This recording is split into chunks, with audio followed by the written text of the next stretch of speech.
Millionaire freezes when he hits a boy identical to him with a golf ball, not knowing he's his own son. Comment down where you're watching from. And then let's dive into this beautiful story.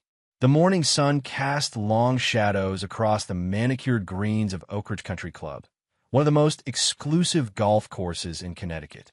Carter Williams adjusted his designer sunglasses and lined up his shot on the seventh hole. At 30 years old, Carter had everything most people spend their lives chasing: wealth, success, influence. His tech company, Nexus Innovations, had revolutionized supply chain management software, earning him his first million before his 25th birthday. Now, 5 years later, his net worth had multiplied several times over. Carter wasn't particularly tall, but he carried himself with the easy confidence of someone who rarely heard the word no. His chestnut hair was carefully styled, his polo shirt and slacks perfectly tailored to his athletic frame. He'd played golf since childhood, one of the few positive memories from his otherwise turbulent youth. The game represented order, control, precision, qualities Carter had built his adult life around. "This is a tough par 4, remarked Daniel Reeves, Carter's longtime friend and business partner. "That water hazard on the right has eaten at least 3 of my balls today." Carter nodded absently. His mind was elsewhere, distracted by the acquisition deal they were negotiating. Nexus was poised to purchase a smaller competitor, a move that would eliminate a rising threat and expand their market share considerably. The negotiations had been tense, but Carter thrived on that tension. He lived for the calculated risk, the strategic move, the perfectly executed plan. "I've got this," Carter replied, settling into his stance. His focus narrowed to the small white ball before him. The fairway ahead, the satisfying arc his drive would cut through the morning air. He took a deep breath, drew back his club, and swung with practiced precision. The crack of contact was perfect, the sweet spot. Carter straightened, watching his ball sail toward the fairway, a beautiful shot tracking slightly left to avoid the water. But something caught his eye, movement where there shouldn't be any. A small figure emerged from behind a cluster of trees near the fairway, a child who had somehow wandered onto the course. "Hey," Carter called out, his voice barely audible over the distance. Time seemed to slow as he watched his golf ball's trajectory, now aimed directly at the unaware child. "Look out!" The warning came too late. The ball struck the boy on the shoulder, causing him to stumble and fall. Carter dropped his club and began running, Daniel close behind. His heart pounded with a strange mixture of annoyance and concern. What was a kid doing on a private golf course? Was he hurt? How had security missed this? As Carter approached, the boy was sitting up, rubbing his shoulder, his face scrunched in pain, but without tears. Relief washed over Carter. The impact had been glancing rather than direct. The boy was wearing khaki shorts and a blue polo shirt, oddly formal attire for a child. "Are you okay?" Carter asked, kneeling beside him. "I'm sorry about that. You shouldn't be out here on the—" The words died in his throat as the boy looked up.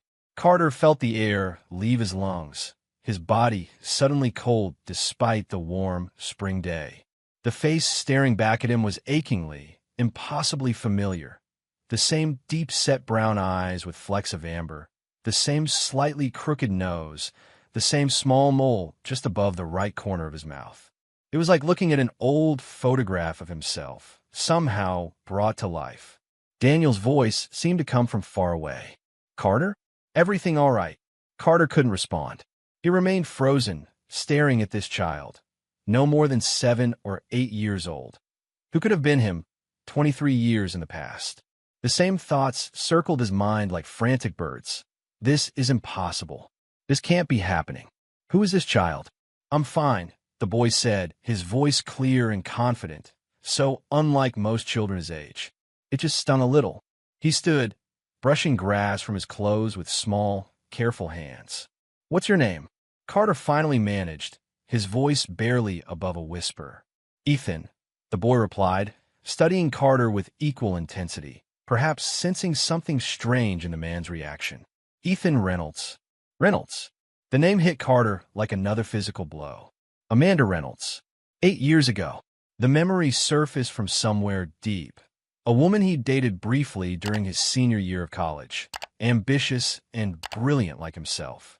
Their relationship had burned hot and brief before their different paths pulled them apart. Amanda Reynolds, who'd moved to Boston for graduate school, while Carter launched his startup in Connecticut. "Where are your parents, Ethan?" Daniel asked, glancing around the empty course. "My mom's over there." Ethan pointed toward the clubhouse in the distance. "She's talking to someone about lessons. I was supposed to wait, but I wanted to see the course." Carter remained silent, struggling to process what was happening. The resemblance was too perfect to be coincidence, the timing too precise. Amanda had never contacted him after they'd parted ways. Never mentioned a child. "We should get you back to your mom," Daniel said, giving Carter a concerned look. "She's probably worried." Carter nodded mechanically, still unable to tear his gaze from the boy's face, from those familiar eyes that reflected his own. As they walked toward the clubhouse, Carter's mind raced through calculations and possibilities. 8 years ago would align perfectly with Ethan's apparent age. The timing of his relationship with Amanda, her sudden move to Boston, her complete disappearance from his life afterward, it all suddenly formed a pattern he couldn't believe he'd missed. "Do you live around here, Ethan?" Carter asked, trying to keep his voice casual despite the thundering of his heart. "We just moved from Boston," Ethan replied. "Mom got a new job at the university." Each word from the boy's mouth only confirmed Carter's growing suspicion. They approached the clubhouse, and Carter spotted a woman with copper hair speaking with one of the golf pros. Even from behind, he recognized her immediately. Amanda Reynolds hardly changed in the 8 years since he'd last seen her. Daniel, sensing the tension, placed a hand on Carter's shoulder. "You okay? You look like you've seen a ghost." In many ways, he had. The ghost of his past, and possibly the future he never knew existed. As Amanda turned and saw them approaching with Ethan, her face went through a rapid succession of emotions. Relief at seeing her son, then shock, then something like resignation as her eyes met Carter's. "Ethan," she called, hurrying over. "I told you to stay put." Her voice softened as she checked him over. "Are you okay?" "His golf ball hit me," Ethan explained, pointing at Carter. "But I'm fine." Amanda straightened, finally facing Carter directly. The years between them seemed to vanish in an instant. "Carter," she said simply, her voice carrying a complex mixture of emotions. "Amanda." His mouth felt dry. "It's been a long time."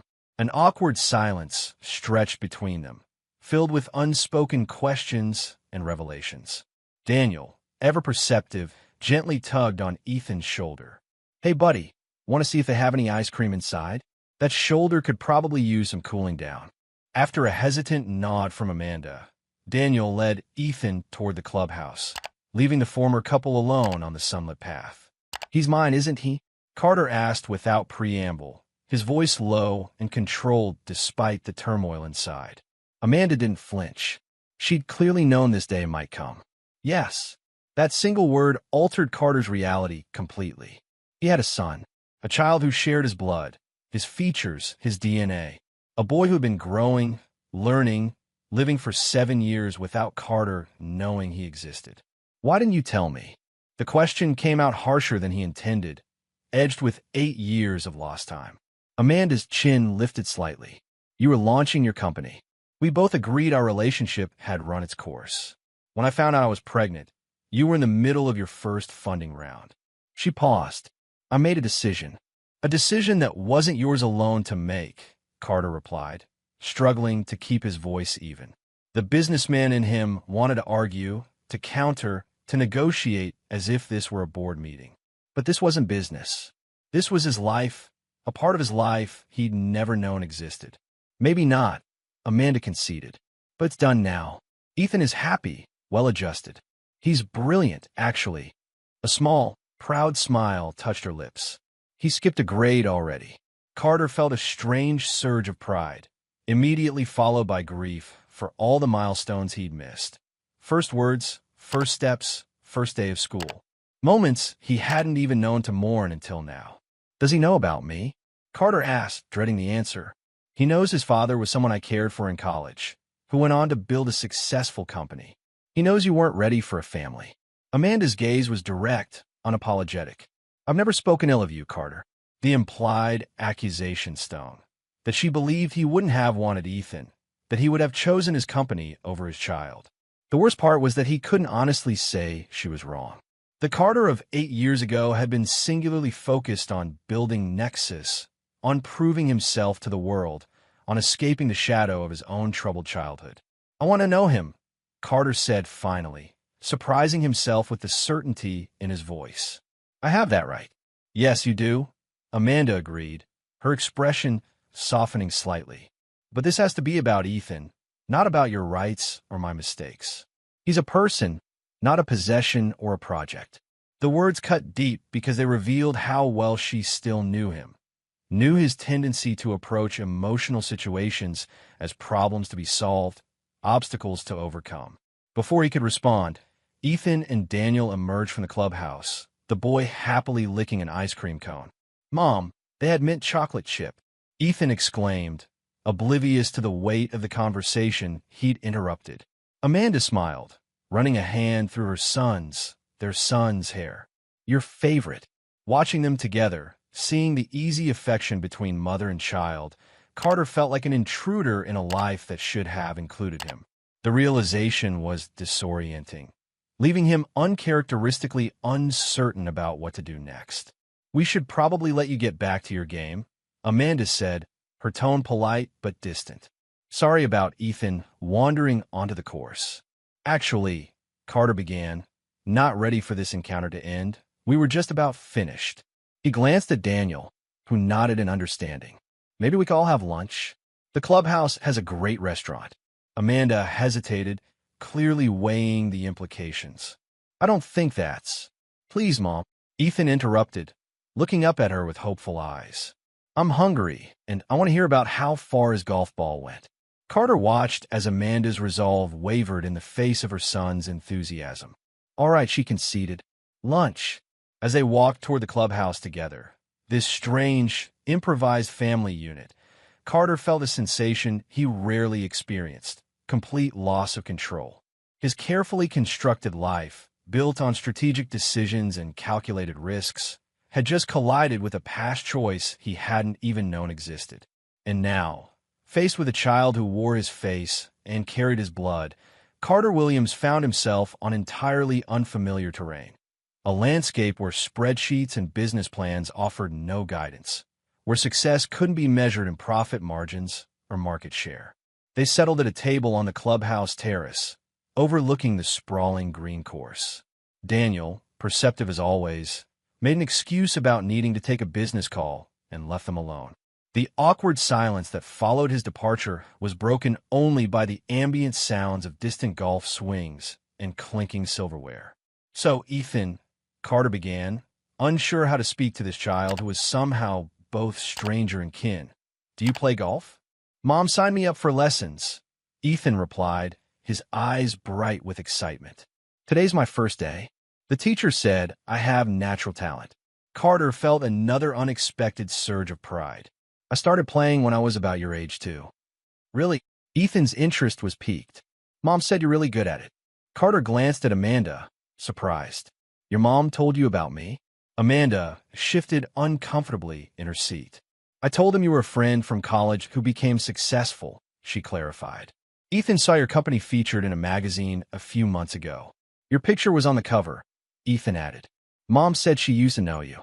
The simplicity of the child's understanding made the situation even more complex for Carter. Here sat his son, completely unaware of their connection, speaking to him as a stranger.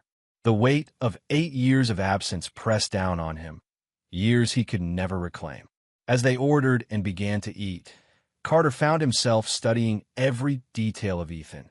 The way he methodically organized his food before eating, the thoughtful expression when considering a question, the slight furrow of concentration between his brows.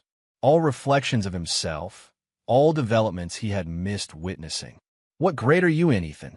Carter asked, though he already knew the answer from what Amanda had shared. "Third," Ethan replied proudly. "I skipped second grade because I was really good at math and reading." He tested well above grade level, Amanda explained, her voice warm with maternal pride. "The school recommended advancement, and he's adjusted wonderfully." Carter nodded, thinking of his own accelerated academic path, how school had been his escape from a troubled home life. What's your favorite subject? Science. Ethan answered without hesitation. I like experiments. And computers. Mom got me a coding kit for my birthday, and I've already made 3 games. The parallels were undeniable. Carter had built his first simple program at 8, had found freedom and control in the logical world of coding. Watching Ethan speak, animated and intelligent, Carter felt an overwhelming sense of connection and loss simultaneously. This child was undeniably his, not just in appearance, but in mind and inclination, and yet a stranger. As lunch progressed, the conversation flowed more naturally. Carter found himself sharing stories about his golf games, carefully edited business anecdotes, and memories of his own childhood interests that seemed to delight Ethan. Amanda gradually relaxed, offering occasional smiles that reminded Carter of their brief but intense time together years ago. For a moment, sitting there in the sunlight with Amanda and Ethan, Carter could almost imagine an alternate life, one where he'd known about his son from the beginning, where they'd built something together instead of apart. The thought was both beautiful and painful, a glimpse of a reality that had never been given the chance to exist. When lunch ended, the inevitable question of what happened next hung in the air between them. Carter walked them to Amanda's car, his mind racing with things he wanted to say but couldn't find the words for. "Thank you for lunch, Mr. Williams," Ethan said politely, extending his small hand for a remarkably adult handshake. Carter took it, feeling the delicate bones beneath his fingers. "You can call me Carter," he said, his voice rougher than intended. "And maybe we'll run into each other again at the golf course." Amanda opened the car door for Ethan, then turned to Carter. "This is complicated," she said quietly, ensuring Ethan couldn't hear. "I need time to think about how to handle this." "I want to be part of his life," Carter replied, surprising himself with the certainty he felt. "I've missed 7 years already. I don't want to miss any more." Amanda studied his face, perhaps searching for the ambitious, driven young man she'd known, the one who had been so focused on his future that a child would have been an unwelcome detour. "People don't change overnight, Carter. Your life isn't structured for parenthood." "Maybe it's time it was," he countered, the words forming a commitment he hadn't planned but somehow knew he meant. After a moment, Amanda sighed and pulled out her phone. "Give me your number. I'll call you, and we can discuss this further away from Ethan. He deserves a thoughtful approach to this, not a rushed decision." Carter entered his contact information, fighting the business instinct to set a specific time for their next discussion. This wasn't a merger negotiation. It was the beginning of something far more important and delicate. As their car pulled away, Carter stood in the parking lot, watching until they disappeared from view. The golf course, his regular Sunday ritual, suddenly seemed insignificant compared to what had just transpired. He had a son, a brilliant, eerily familiar boy who had been living and growing without him for 7 years. Daniel approached, having given them privacy for their goodbyes. "So," he said carefully, "want to talk about what just happened?" Carter turned to his friend, trying to find words to explain the seismic shift in his reality. "I have a son," he said simply, the words still strange on his tongue. "I have a son I never knew about." Daniel nodded, taking this revelation in stride. "I figured as much. The resemblance is striking." "What do I do now?" Carter asked, an unusual question from someone who typically knew exactly what his next move would be in any situation. Daniel placed a hand on his shoulder. "Now you do what you've always done. Adapt, plan, move forward. But this time it's not for Nexus. It's for that kid." As they walked back toward the clubhouse, Carter's mind was already shifting, recalibrating his understanding of who he was and what mattered. The acquisition deal, the board meeting on Tuesday, the quarterly projections, all seemed distant and somehow less urgent than they had just hours ago. A son, his son. The implications were still unfolding in his mind, rippling outward like the rings from a stone dropped in still water. Whatever came next, Carter knew with absolute certainty that his life had irrevocably changed the moment that golf ball had connected with Ethan's shoulder, a random accident that felt increasingly like destiny. The days following that fateful encounter at Oak Ridge Country Club passed in a haze for Carter. He moved through his meetings and conference calls mechanically, his mind continually returning to Ethan's face, to those familiar eyes that mirrored his own. The acquisition deal that had consumed his attention for months now seemed trivial compared to the revelation that he was a father. 3 days after meeting Ethan, Carter sat at his corner office overlooking downtown Hartford, staring at his phone. Amanda had texted him an address and a time. Her home, 7 o'clock that evening. The message was brief and businesslike, but it represented something monumental. The beginning of whatever relationship he might forge with his son. "You haven't heard a word I've said, have you?" Daniel's voice broke through Carter's thoughts. His friend and business partner was sitting across from him. Financial reports spread between them. Carter set down his phone. "Sorry, what were you saying about the quarterly projections?" Daniel leaned back in his chair, studying him. "I was actually talking about the Henderson contract, but that proves my point." He gathered the papers into a neat stack. "Look, I can handle things here. Go figure out this situation with your son." The words still sounded strange, son. A title Carter had never expected to hold. Certainly not like this. "I'm fine. We need to finalize these numbers before." "Before nothing," Daniel interrupted. "The company won't collapse if you take some personal time. This is important, Carter. More important than Nexus." Carter rubbed his temples, feeling the beginning of a headache. "I don't even know what I'm supposed to do. I've missed 7 years of his life. How do I just step in now? What right do I have?" "Every right," Daniel replied firmly. "And from what I saw, that kid could use a father. He's smart like you, observant. But there was something else there too, something I recognized from when we first met in college." "What's that?" Carter asked. "That look you had before you built all this. Like you were searching for something to anchor you." Daniel gestured at the expansive office, the visible trappings of success. "You found it in building Nexus. Maybe Ethan needs to find his anchor too." The observation struck Carter deeply. His own father had been absent in all the ways that mattered. Physically present but emotionally vacant, disappearing into work and later alcohol. Carter had built his life in opposition to that model, proving he could succeed where his father had failed. Yet somehow he'd ended up absent from his own son's life, albeit unknowingly. That evening, Carter drove his Tesla through the quiet streets of a suburban neighborhood, far removed from his usual haunts of exclusive restaurants and high-rise condominiums. Amanda's home was modest but charming, a 2-story colonial with blue shutters and well-tended flower beds that spoke of care and stability. Before he could even ring the doorbell, the door swung open to reveal Amanda. She wore jeans and a simple blouse, her copper hair pulled back in a loose ponytail, a stark contrast to Carter's tailored suit and polished appearance. "Ethan's at a friend's house for a play date," she explained, ushering him inside. "I thought we should talk privately first." The interior of the home reflected Amanda's practical nature. Comfortable furnishings, books everywhere, and evidence of Ethan's presence in the form of science kits and building blocks neatly organized on shelves. Photos lined the walls. Ethan as a baby, as a toddler taking his first steps, in a Halloween costume, opening Christmas presents, a visual timeline of all the moments Carter had missed. "Coffee," Amanda offered, leading him to a kitchen that smelled of something recently baked. "Please," Carter replied, feeling strangely out of place in this warm, lived-in home that was so different from his sleek, minimalist penthouse. As Amanda prepared their drinks, Carter found himself studying a drawing magnetized to the refrigerator, a childish but remarkably detailed sketch of what appeared to be a robot design, complete with labels and arrows. "Ethan's work, surely. He wants to build robots when he grows up," Amanda said, noticing his attention.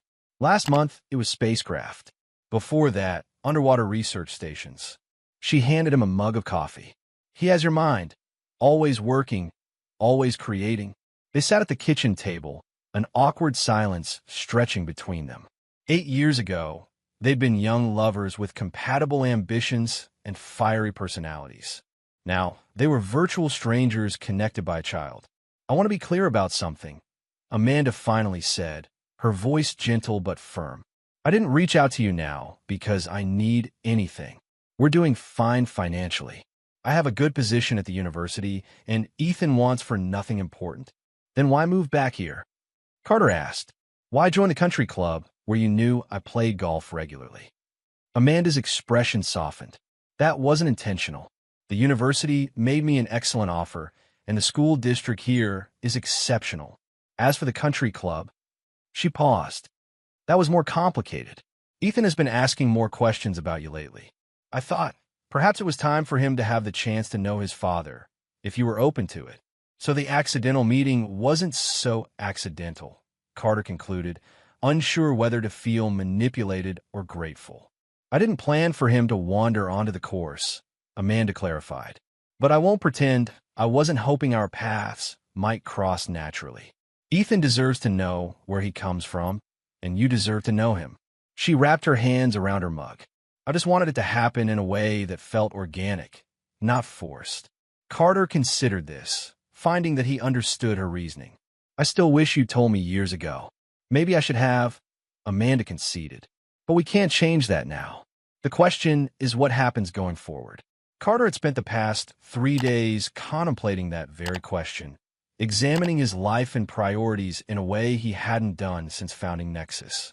I want to be part of his life, he said with conviction. Not just financially, but really present. I want to know him, and I want him to know me. That's easier said than done, Amanda replied, though her tone was more cautious than dismissive. Your life isn't structured for parenthood, Carter. Late meetings, weekend conferences, international travel. That's not compatible with soccer games and science fairs. The assessment stung because it was accurate. Carter's calendar was a tightly packed schedule of obligations that left little room for spontaneity or family commitments. I can make changes, he insisted. Delegate more. Work remotely when needed. Amanda studied him, perhaps searching for the ambitious young man who had once declared he'd never let anything slow his climb to success. This can't be halfway, she said finally. Ethan deserves consistency. If you come into his life, now only to disappear when things get complicated or inconvenient, it would be worse than if you'd never entered it at all. The weight of her words settled on Carter's shoulders. She was right. This wasn't a business decision that could be adjusted quarterly based on performance metrics. This was a lifetime commitment to a child who had done nothing to deserve the absence of his father thus far. I understand, Carter said quietly. And I'm serious about this, Amanda. I've built a company, made more money than I can spend a lifetime. But seeing him, he struggled to articulate the profound shift in his perspective. It made me realize there are things more important than what I've been chasing. Something in Amanda's expression softened. He asks about you sometimes. Not specifically. He doesn't know you're his father yet, but about what kind of person could build a company like yours. He's proud that I know you, even as just an old college friend. A lump formed in Carter's throat. How do we tell him? When? Carefully, Amanda replied. And soon, but not immediately. I think you should spend time with him first, as a friend, someone who shares his interests. Let him become comfortable with you before we add the complexity of your relationship. The approach made sense, though the businessman in Carter chafed at the gradual timeline. He was accustomed to direct action, to efficient solutions. But this wasn't a business problem. It was a human one, requiring patience and sensitivity he wasn't sure he possessed. What does that look like practically, he asked. Start with something simple. He has his first golf lesson this Saturday morning. You could coincidentally be practicing at the same time, offer to give him a few pointers. Amanda smiled slightly. He's already impressed by your golf skills. The thought of teaching Ethan something, of sharing knowledge and seeing understanding dawn in those familiar eyes, filled Carter with unexpected warmth. I'd like that. They spent the next hour outlining a careful approach. Casual encounters that would gradually increase in frequency and duration, building a foundation of trust and affinity before revealing the truth of their connection. As they talked, Carter found himself rediscovering aspects of Amanda he'd appreciated years ago. Her thoughtful pragmatism, her quiet strength, her ability to see clear paths through emotional complexity. There's something else you should know, Amanda said as their conversation wound down. Ethan doesn't know anything about his grandfather, your father. Carter stiffened. Good. There's nothing worth knowing. I understand why you feel that way, Amanda replied carefully. But Ethan will have questions about his extended family eventually. He deserves honest answers, even if they're not perfect ones. Carter's relationship with his father had been complicated at best, destructive at worst. William Williams had been a functioning alcoholic who had driven Carter's mother away when Carter was just 10, leaving the boy in the care of a man who veered between cold indifference and biting criticism. Carter had escaped to college and never looked back, building his life and company as a direct refutation of everything his father represented. My father died 3 years ago, Carter said flatly. Heart attack, probably brought on by decades of drinking. We hadn't spoken in years. Amanda reached across the table and briefly touched his hand, a gesture of comfort that felt both foreign and familiar. I'm sorry, Carter. I didn't know. Don't be sorry. I'm not. The words came automatically, the defensive shield he'd maintained around the topic of his father for most of his life. It's better that Ethan never knew him. Maybe, Amanda said gently. But Ethan should know where he comes from, the good and the bad. It's part of understanding who he is and who he might become. Before Carter could respond, the sound of a car pulling into the driveway signaled Ethan's return. That's Mrs. Levitt dropping him off, Amanda explained, rising from the table. Do you want to stay? It might be a good opportunity for a casual introduction. Carter hesitated, suddenly nervous at the prospect of seeing his son again. Are you sure that's a good idea? You're just an old friend who stopped by, Amanda replied with a reassuring smile. Trust me, he'll be excited to see the golf ball guy again. Moments later, Ethan burst through the front door, vibrating with the boundless energy of childhood. Mom, Tyler has a real chemistry set with actual test tubes, and he stopped abruptly upon seeing Carter, his eyes widening with recognition. You're the golf man. Carter couldn't help but smile at the designation. And you're the boy with the strong shoulder. How's it feeling, by the way? All better, Ethan declared, approaching with confidence. Mom said you own a big company that makes computer programs. That's right, Carter replied, finding it easier to interact with Ethan than he'd expected. Nexus Innovations. We make software that helps other businesses keep track of their products. Ethan's nose wrinkled slightly. That sounds kind of boring. Amanda suppressed a laugh as she hung up Ethan's jacket. Ethan, remember what we said about honesty versus politeness? But it's okay, Carter interjected, charmed by the boy's frankness. A lot of people would find it boring. The interesting part isn't what the software does, it's how we build it. Have you ever written any computer code? Ethan nodded enthusiastically. I made a game where you have to solve math problems to defeat aliens. That sounds way more exciting than my supply chain management software, Carter admitted, genuinely impressed. Maybe you could show it to me sometime. Now, Ethan asked hopefully, looking between Carter and his mother. Amanda hesitated, then nodded. For a little while. Then homework and dinner. Carter spent the next half hour watching as Ethan demonstrated his simple coding project on a tablet. The game was rudimentary, but remarkably well-conceived for a 7-year-old. And Ethan explained his process with a clarity and enthusiasm that reminded Carter powerfully of his own childhood fascination with technology.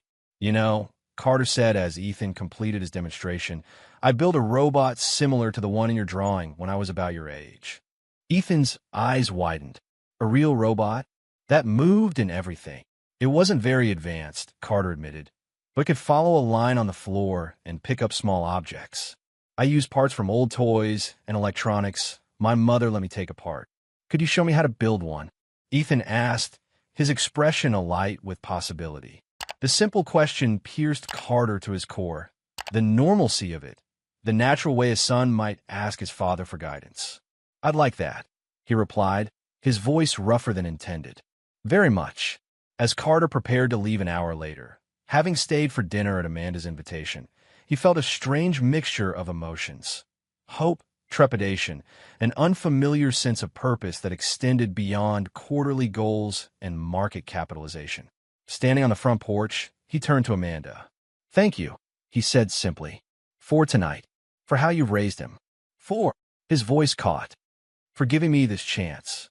Amanda's expression was complex, a blend of caution and compassion.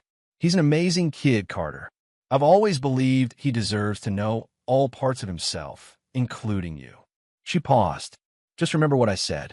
Consistency matters more than grand gestures. As Carter drove home through the darkening streets, his mind replayed every interaction with Ethan, each smile, each question, each moment of connection. For the first time in years, perhaps since the earliest days of building Nexus, he felt a sense of anticipation about the future that had nothing to do with business success or financial gain. His penthouse, when he arrived, struck him as unnecessarily large and strangely empty. The sleek, modern furniture and minimalist decor that had once seemed sophisticated now appeared sterile, lacking the warmth and personality of Amanda's home. There were no drawings on his refrigerator, no evidence of creativity or growth, just the carefully curated aesthetic of a man who had prioritized impression over connection. Carter poured himself a scotch and walked to the floor-to-ceiling windows that overlooked the city lights below. Somewhere out there, in a blue house with white shutters, his son was perhaps getting ready for bed, his mind full of robots and golf lessons, and a strange man who had once been his mother's friend. His phone buzzed with a text from Amanda. Saturday, 10 a.m., Oak Ridge driving range. Ethan's looking forward to seeing the golf man again. Carter smiled, already mentally rearranging his weekend schedule, which had originally included a strategy brunch with investors. Some things, he was beginning to understand, were non-negotiable. Some relationships couldn't be delegated or postponed. For the next 2 weeks, Carter constructed his life around carefully orchestrated coincidental meetings with Ethan. Saturday mornings at the golf course became sacred time, where he would offer gentle guidance on Ethan's developing swing. A chance encounter at the public library led to an impromptu visit to the Science Museum. When Amanda mentioned Ethan's interest in a robotics demonstration at the university, Carter arranged to attend as a corporate sponsor, ensuring he would have reason to be there. Each interaction revealed new facets of his son. Ethan's impressive vocabulary, his meticulous attention to detail, his surprising empathy for others. But Carter also noted shadows of his own childhood struggles. The boy's occasional social awkwardness, his intense self-criticism when he failed at tasks, his need for order and control in his surroundings. These similarities stirred protective instincts Carter hadn't known he possessed, along with a deepening resolution to ensure Ethan's childhood diverged from his own in all the important ways. On a warm Thursday evening, Carter found himself sitting beside Amanda on a park bench, watching as Ethan played on a jungle gym with several other children. Their co-parenting arrangement remained unspoken to the wider world, but they had fallen into an unexpected rhythm of communication and coordination. "He asked me yesterday if you were my boyfriend," Amanda said, breaking a comfortable silence. "He's noticing how often you're around." Carter's heart rate quickened. "What did you tell him?"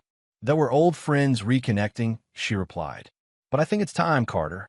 He's growing attached to you, and he deserves to know the truth before that attachment deepens further."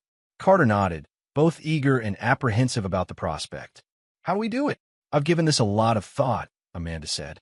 "I think it should be at home, in a familiar environment where he feels safe. This Sunday evening, perhaps. I'll prepare his favorite dinner, make it comfortable, and then we'll talk to him together." "And what exactly do we say?" Carter asked, suddenly feeling woefully unprepared despite the countless business presentations and negotiations he had mastered. Amanda's expression softened. "We tell him the truth in terms he can understand. That I loved you in college, that we created him together, that circumstances kept us apart, but that neither of us ever stopped caring about him." She paused. "And that you want to be his father now, if he'll let you." The conditional nature of that last statement struck Carter. "What if he doesn't want me to be?" "He will," Amanda assured him. "But he needs to feel some agency in this, Carter. His life is about to change significantly. He should have a voice in how that happens." Carter watched Ethan navigate the playground, confident yet careful, occasionally glancing their way, as if to ensure they were still watching. The boy who might soon know him as dad instead of the golf man or mom's friend. "I never thought I wanted children," Carter admitted quietly. "After my own childhood, I wasn't sure I had it in me to be a good father. Amanda studied him. And now, I can't imagine going back to not knowing him. Carter's voice was rough with emotion. It's terrifying how much I care already. Welcome to parenthood, Amanda replied with a gentle smile. It's the scariest, most wonderful thing in the world.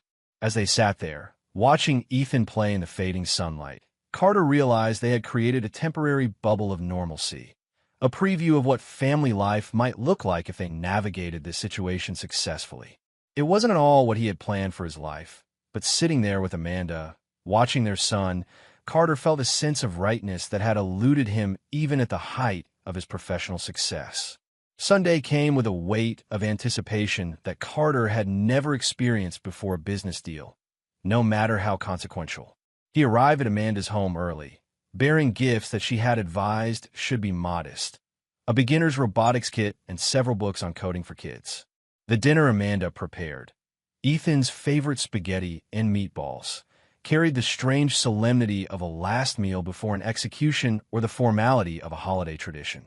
Ethan, perceptive as always, seemed to sense the unusual tension, his eyes moving between the adults with growing curiosity. "Am I in trouble?"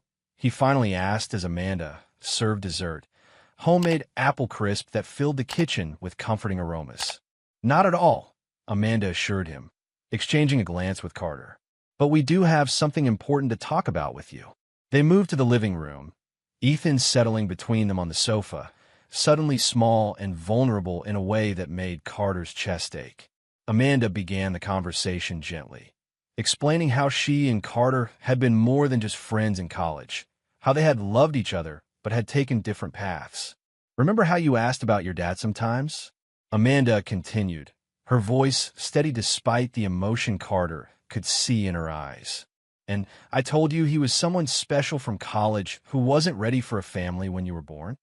Ethan nodded, his expression serious and thoughtful. "You said he was building something important." "That's right," Amanda confirmed. "Ethan, Carter is your father. He didn't know about you until we ran into him at the golf course. That's why he looked so surprised to see you." Ethan turned to study Carter's face with an intensity that seemed beyond his years, perhaps searching for confirmation of their shared features, the evidence of their connection that had been so immediately obvious to Carter. "Is that why you look like me?" Ethan asked, his voice small but not fearful. "Because you're my dad?" Carter nodded, emotion making speech momentarily impossible. "Yes," he managed finally. "That's why." Ethan seemed to process this, his remarkable mind working through the implications. "But why didn't you want to be my dad before?" The innocent question cut through Carter like a blade. "I didn't know about you," he explained carefully. "If I had known, I would have wanted to be your dad from the very beginning. Your father and I made decisions separately," Amanda added. "I chose to move away, and I didn't tell him about you. That was my decision, not his." Ethan frowned, struggling with concepts too complex for his 7 years. "Are you mad at Mom?" he asked Carter. "No," Carter replied honestly. "Sad about the time I missed with you, but not mad. Your mom has done an amazing job raising you." "And now," Ethan pressed, his gaze direct and unflinching. "Do you want to be my dad now?" "More than anything in the world," Carter answered, his voice thick with emotion. "If that's okay with you." Ethan was quiet for a long moment, his small face serious with thought. "Will I have to call you Dad right away?" he finally asked. Carter glanced at Amanda, who gave a slight shake of her head. "Let him lead this," her expression seemed to say. "You can call me whatever you're comfortable with," Carter assured him. "Carter is fine for now. And will you live here with us?" Ethan continued, his practical mind addressing the logistics that adults might dance around. Amanda stepped in. "No, honey, Carter has his own home, but he wants to spend a lot more time with you. Maybe you could visit his place sometimes, and he'll visit here often too. Like on weekends?" Ethan persisted. "Tyler's dad only sees him on weekends because his parents are divorced. We were never married," Amanda explained gently. "But yes, something like that, though Carter might see you more often than just weekends. We'll figure out a schedule that works for everyone." Ethan nodded, apparently satisfied with this framework that fit with his understanding of other families. Then, with the remarkable resilience of childhood, he shifted to more immediate concerns. Can I open my presents now? The simple question broke the tension, and both adults laughed with relief. Yes, Carter said. I hope you like them. As Ethan unwrapped the robotics kit with excitement, exclaiming over the components and immediately asking when they could build it, Carter felt a profound shift in his understanding of his own life. The path forward would be complex, requiring adjustments and compromises he'd never anticipated making. But watching his son, examine the gift with the focused attention and creative spark that mirrored his own, Carter knew with absolute certainty that no business success could ever compare to this moment. Amanda caught his eye over Ethan's head, her expression a mixture of caution and hope. They had navigated the first hurdle successfully, but the road ahead would require continued care and communication. They were in many ways strangers connected by this remarkable child, former lovers becoming co-parents without the usual evolution of a relationship. Yet as Ethan began explaining his vision for the robot to both of them, moving easily between his mother and newly discovered father, as if completing a circuit, Carter felt the first stirrings of something that might, with time and nurturing, grow into a family. Not the traditional kind, perhaps, but one bound by blood and choice and the shared love of a child who deserved nothing less than their best efforts. 3 months passed, bringing changes to Carter's life that would have been unimaginable before that fateful golf swing. The Nexus acquisition had gone through, but Carter had surprised his board by simultaneously announcing a restructuring of the company leadership, delegating day-to-day operations to allow himself more flexibility. The penthouse now featured a dedicated room for Ethan, decorated with space-themed wallpaper and shelved for his growing collection of books and science kits. Carter's relationship with Ethan evolved naturally, the boy's initial caution giving way to genuine affection. They had settled into a rhythm: weeknight dinners twice a week, alternate weekends at Carter's place, and Sunday family outings that sometimes included Amanda. Ethan still called him Carter, but occasionally tested out Dad when they were alone, as if trying on a new coat to see if it fit. On a crisp fall afternoon, Carter stood watching Ethan compete in his school science fair. The boys' robotics project, a simple cleaning robot they had built together, sat proudly on display. Beside Carter, Amanda observed both of them with quiet satisfaction. He's been explaining to everyone that his dad helped him with the programming, she murmured. I think you've officially been promoted.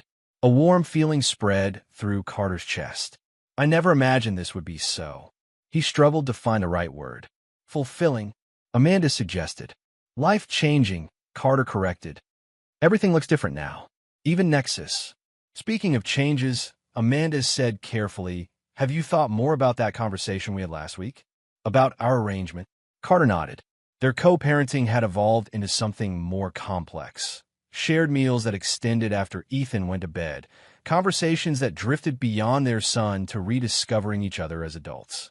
Neither had spoken explicitly about the shift, but both recognized it. I have, he replied, and I meant what I said. I want to try this as for real this time. Not just for Ethan's sake, but for ours too. Amanda's smile was cautious, but genuine. We're not the same people we were 8 years ago. Thank goodness for that, Carter said with a soft laugh. I was insufferable back then. You had your moments, she conceded, bumping his shoulder gently with hers. But so did I. Their attention returned to Ethan, who was eagerly explaining his robot to the judges.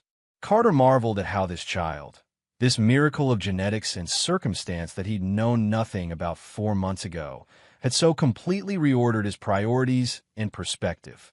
The judges moved on, and Ethan bounded over, vibrating with excitement. They said my project shows exceptional technical understanding for my age group, he reported, beaming up at them. That's because it does, Carter affirmed, resting a hand on his son's shoulder, a gesture that had become natural over the past months. Can we get ice cream if I win? Ethan asked hopefully. Ice cream either way, Amanda promised. Science deserves celebration, win or lose. As they stood there, this unexpected family unit created by chance and choice, Carter realized that the path that had seemed most important to him for years had been leading in the wrong direction entirely. All his wealth and success paled in comparison to the simple joy of watching his son's face light up with pride, of standing beside the woman who had, against all odds, re-entered his life with the greatest gift imaginable. Later that evening, after Ethan had gone to bed with his science fair ribbon proudly displayed on his nightstand, Carter and Amanda sat on her back porch, enjoying the mild night air. "I've been thinking about fate lately," Carter admitted, gazing up at the stars. "What are the odds that my golf ball would hit the one child in the world who share my DNA? That you would move back here after all these years? That we get this second chance?" Amanda considered this. Maybe it wasn't chance. Maybe it was inevitable. Like we were always meant to find our way back to each other through Ethan. "The businessman in me hates that kind of thinking," Carter said with a wry smile. "But the father in me, I'm starting to believe it." Amanda leaned her head against his shoulder, a gesture of trust and comfort that felt both new and familiar.